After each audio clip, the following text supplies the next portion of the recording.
بسم اللہ الرحمن الرحیم۔ دستور ٹی وی کے ناظرین السلام علیکم۔ ناظرین، آج ہم آپ کے ساتھ سلطان عبدالحمید اور بیدار خاتون کی بیٹی نعیمہ سلطان کی ہسٹری شیئر کریں گے۔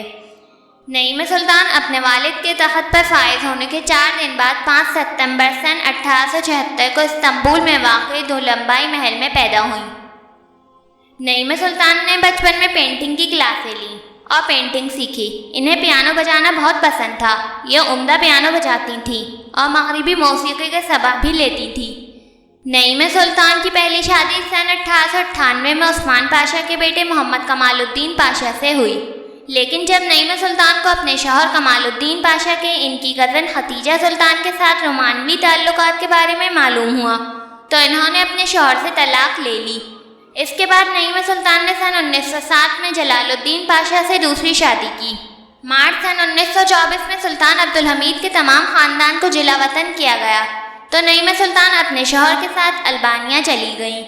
نعیمہ سلطان جن کی زندگی محل میں شروع ہوئی تھی، البانیہ میں ان کی زندگی تکالیف کے ساتھ ختم ہوئی۔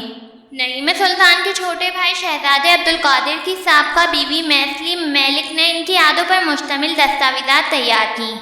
ناظرین، میثلی ملک کے مطابق سلطان عبدالحمید کی بیٹی نعیمہ سلطان دوسرے جنگ عظیم کے دوران البانیہ میں رہتی تھیں۔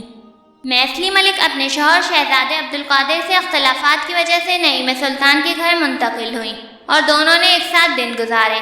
ایک رات وہ حویلی میں ٹھہری ہوئی تھی کہ اٹلی کے فوجیوں نے اچانک چھاپا مارا اور خواتین کو اجرت میں حراستی کیمپ میں لے جایا گیا۔ میثلی ملک اپنی یادداشتوں میں بیان کرتی ہیں کہ البانیہ میں ہمارا قیام زیادہ عرصے نہیں چل سکا۔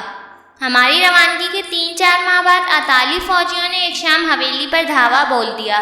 ہمیں اجرت میں گاڑیوں سے باہر نکالا گیا اور کہا گیا کہ ہم تتاریوں کے قیدی ہیں۔ یہ سن کر ہمارے منہ کھلے کے کھلے رہ گئے۔ اس بات کو یاد کرتے ہوئے آج بھی میری آنکھوں سے آنسو بہہ رہے ہیں۔ اطاریوں نے ہمیں جرمنی یعنی تتاریوں کے حوالے کر دیا۔ تاہم نعیمہ سلطان جو مزید مصائب برداشت نہیں کر سکتی تھی بیمار ہو گئی۔ حراستی کیمپ جو مٹی سے ڈھکا ہوا تھا مختلف بیماریوں کا گھر تھا۔ نعیمہ سلطان وہاں ٹائیفائڈ بخار سے بیمار ہو گئی۔ میں ہر وقت خدا سے ان کے لیے دعائیں کی، لیکن میری دعائیں قبول نہیں ہوئیں اور وہ بیچاری نعیمہ سلطان سن 1944 میں وفات پا گئی۔ ناظرین نے لاش کو فوری طور پر نکالنا چاہا، لیکن میں نے کہا اسے اسلامی رسم و رواج کے مطابق اپنایا جائے گا۔ سپاہی یہ سن کر مجھ پر ہنس پڑے۔ میں نے فوراً اپنے آپ کو لاش پر کر دیا اور کہا میں سلطانہ کو نہیں چھوڑوں گی۔ میں سلطان عبدالحمید کی بیٹی کو اس طرح لے جانے کی اجازت نہیں دوں گی۔ انہیں صاف چہرے کے ساتھ اللہ کے سامنے پیش ہونا چاہیے۔ کچھ دیر بعد سپاہی اپنے کمانڈر کو لے آئے۔ میں نے اسے سمجھایا، خوش قسمتی سے اس نے اجازت دے دی۔ ہم نے فوراً سلطانہ کو غسل دیا اور بعد میں خبر آئی نعیمہ سلطان کو کیمپ کے قریب گاؤں میں دفنا دیا گیا ہے۔ ناظرین، آپ کو نعیمہ سلطان کی ہسٹری کے بارے میں جان کر کیسا لگا؟ اپنی رائے کا اظہار کمنٹ باکس میں ضرور کریں۔ مزید ویڈیوز کے لیے ہمارے چینل دستور ٹی وی کو سبسکرائب کریں۔